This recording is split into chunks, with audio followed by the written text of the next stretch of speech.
If you're not new here, you know that I love doing tier lists. And while we've done some for the surprise songs of the Eras tour, I actually haven't done any for any of the albums yet. Even for Midnights, I just did like a ranking, which now I think it's kind of lame because just tier lists are superior. So today, we're gonna do one for TTPD. Now, I do like to come up with my own tiers, and I don't think the one we used for the surprise songs for the Eras tour works for this, so we're gonna make a new one. So at the very top, we're gonna have So It's Gonna Be Forever. That's the top tier, the songs that I know that I probably will always love because they're just that good. Next, we have I'm Wonderstruck for songs that didn't quite reach the top tier, but they are still amazing. And then in the middle, we have Marry, Kiss, or Kill for songs that I'm kind of all over the place about. Like maybe some days I really love them, other days it's like a mid, like instead of marrying it, I would kiss it. And then maybe there's times where I'm like, okay, whatever, and it's like the kill. Second to last, we have I Can See You. And the way I think about this one is that like I can see the song for the potential that it has, but it just doesn't make it any further into the list because maybe there's something missing for me. And at the bottom, we have Maybe We Got Lost in Translation for songs that just don't resonate with me. I don't come to them often and or at all. I do think maybe some of the ones down here could be from me not listening to them too much, but let's just unfold and get into all of that. And before we get started, I do feel like I need to say, hey, this is just my opinion. If you don't agree, that's okay. And I actually would love to know what your favorite songs from the album are and maybe which ones are your least favorite. So here we go. And I'm going to try not to ramble too much because I can tend to do that. And we have a lot of songs to go through. Fortnite.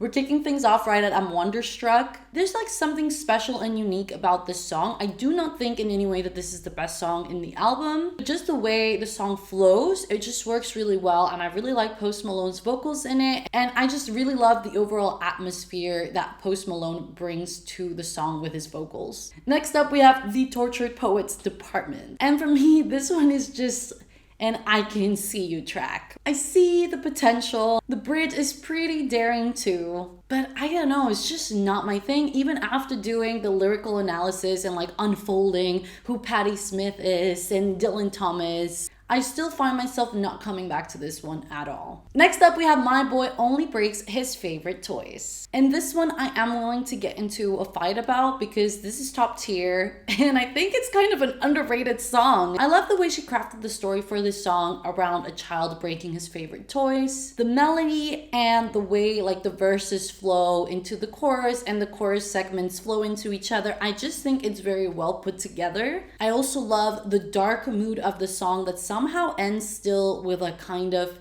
happy resolution where she says, just say when I'd play again. So even though she's actually talking about not a good situation, she's in the end saying, hey, it was worth it. Like I would go through it again. Also, Taylor just released that voice memo from the first draft and it was just so painful to hear that the original lyrics were, he was my best friend and that was the worst part. So I love this one. You can fight me on it. If you don't like it, I do want to know why. And with that, we move on to Down Bad.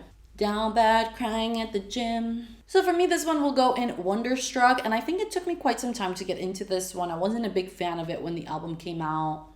I do feel like maybe it's a bit longer than it needs to be, but I have to say that it is one of the songs that I always enjoy. And next we move on to So Long London, which I'm a bit scared to talk about because I do feel like this one was highly anticipated and quickly became a fan favorite. But for me, this is more of an I Can See You song. Like I see what the song is doing, and there are a lot of parts of the song that really evoke emotion in me, but as a whole, it's just not my favorite, and I really never go out of my way to play it. I'm never in the mood for, okay, let's play So Long London. I don't know why. I'm sorry, because I feel like a lot of people really love that one. Next we have Bud Daddy, I Love Him, and I think this one everybody knows is gonna be top tier. It's gonna be forever. I'm sure not everyone agrees, but I don't think that shocks anybody for this, for people to put this at the top of their tier. I really love how in typical Taylor fashion, she makes a whole journey out of the song and a story, starting with the struggle and then finishing with the resolution of being happy. And the song, when you hear it, just makes me want to go outside and run in the sun and dance. And next we have Fresh Out the Slammer. For me, this one is a Marry, Kiss, or Kill song. Funnily enough, for me, this is like the Tortured Poets song that I go to when I'm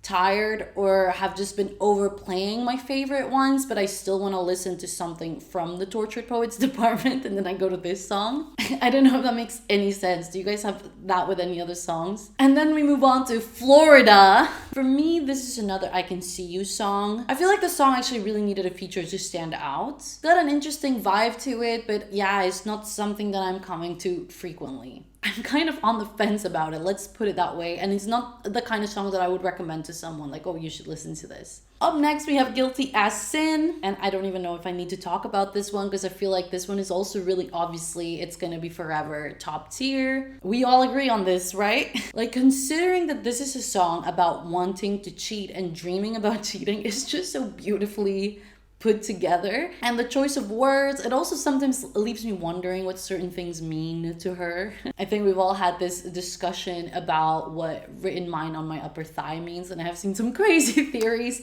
So yeah, I don't know, but I just know that I love this song and I'm always listening to it, and I don't expect that at any point that will change. And then we move on to Who's Afraid of Little Old Me, another top tier song, and I'll tell you why. For Taylor, this is a one-of-a-kind song. I guess the closest thing we have to something as theatrical and dark as this would be Haunted, but the theme is Haunted is about a relationship. It's about a man. And Who's Afraid of Little Old Me is about Taylor's like life and existence, how others perceive her, how she perceives herself. And I just love the power in her vocals. Again, the emotion really comes through. And I sense a pattern that I do particularly like more the songs where the emotion comes through in the vocals, and this is one of them. And I really wish we had a version just the way she sings it on the Eras tour. It's wild. I don't know why she didn't do it like that on the album. Then we have I Can Fix Him, No Really I Can. And we've reached our first Maybe We Got Lost in Translation. I don't know what it is about the song, but it's just not my thing. It's not related to the lyrics or the concept. I think it's more on a production level. Like, I don't really feel like it goes anywhere. And with that, we move to Le Moule.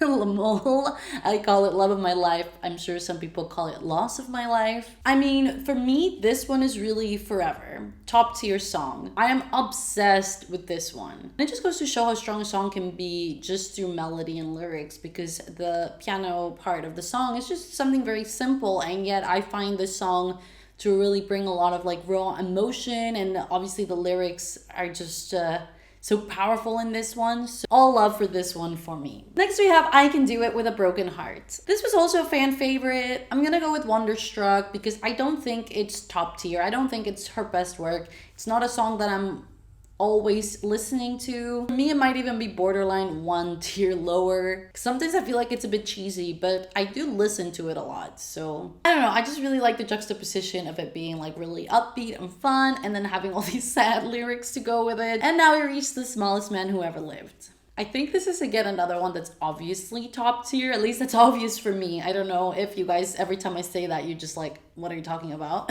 But this song is beautifully building up to that bridge. And while I don't think like the lyrics on that bridge, they're quite simple actually. They're very to the point. It doesn't leave you wondering what does she mean.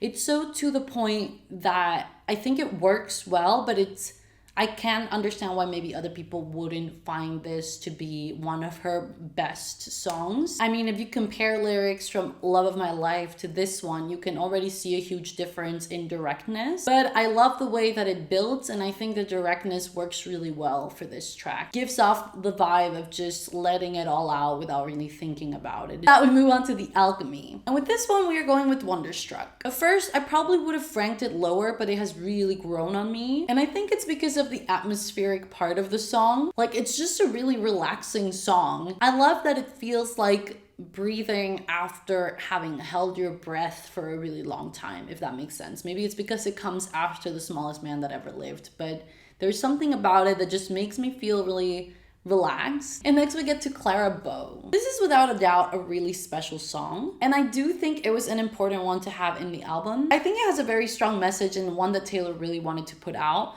But for me, the song is gonna go in Marry, Kiss, or Kill. I really like the song. I don't skip it when it comes on, and I would say I listen to it quite frequently, maybe just because I just play the whole album often. But it is not a song that I often say, hey, I want to listen to this one. And that could also come down to that obviously there's nothing in the song that I can personally relate to, but I do like the message of it, and I think it was a pretty interesting song to close the album with. And with that, we move on to the Anthology. Are you guys still with me? Are you still with me, Miami?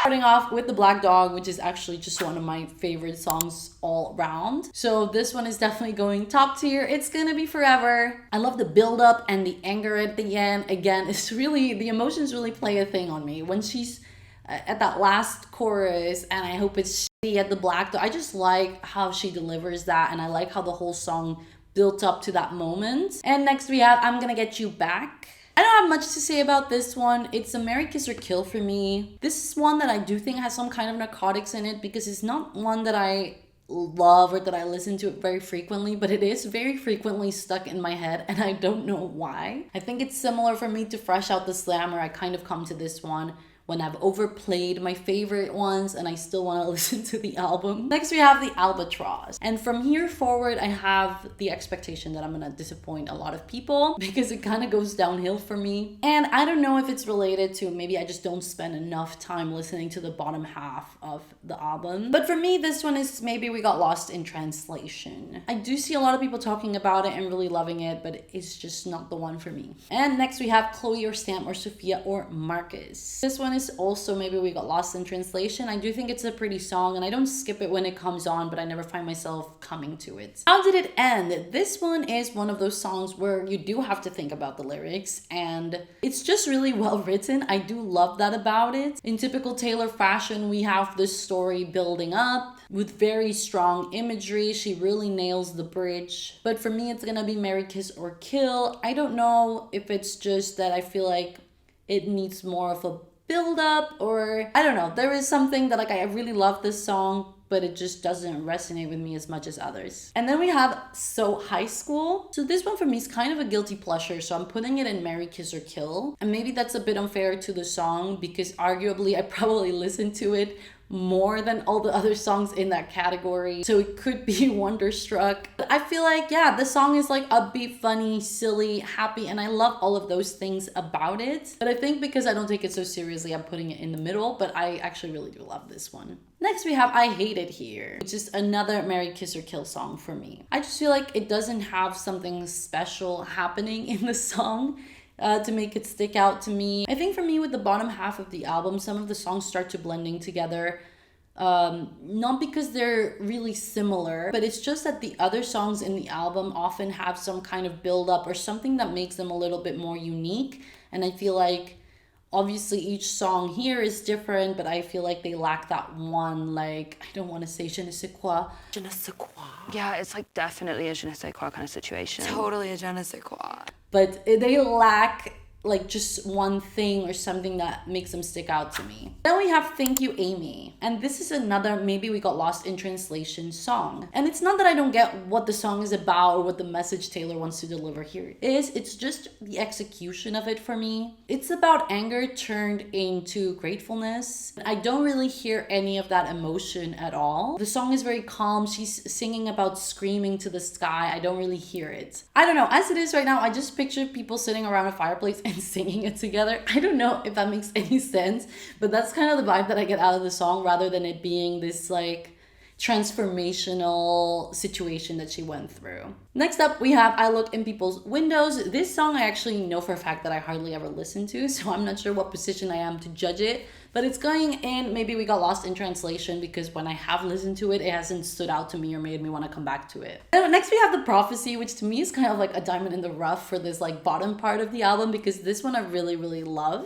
I would put it in Wonderstruck. I feel like you can really hear the desperation in her voice, which is again what I was talking about with like Thank You Amy. I don't feel like I hear so much emotion in her voice, but I really love the way that she delivers The Prophecy, and I love the lyrics, and just you really hear the desperation. Next up we have Cassandra, which is another interesting song because this one is amongst the bottom half of the album where the songs don't really resonate with me.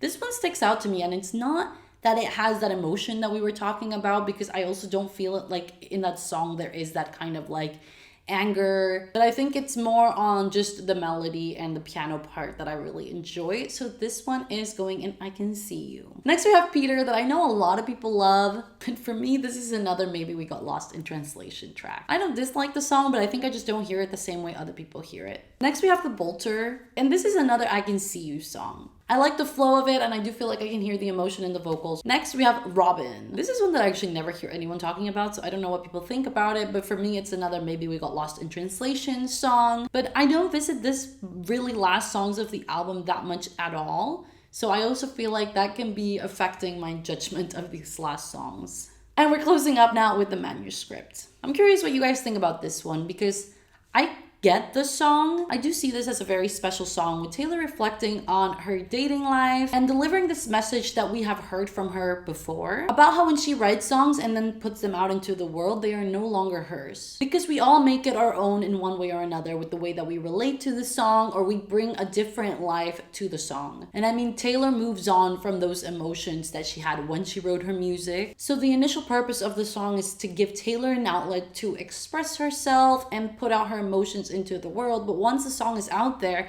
it kind of serves a new purpose. It has a new life, a new story. So this is a very beautiful song touching on that messaging, and I think it's a really nice song to end the album with. But for me, it is Maybe We Got Lost in Translation song, because I just never really listened to it. And that's basically it for this video. I hope you guys enjoyed it, and I am very curious what your top songs are or your bottom songs. If you like lyric deep dives, I've done a few on my channel already. I'm trying to do all the Tortured Poet songs, but it's going kind of slow. I'm hoping very soon we get into it, but Daddy, I love him. But anyway, as always, thank you so much for hanging out with me. I hope you enjoyed this video, and I hope to see you in the next one. Bye!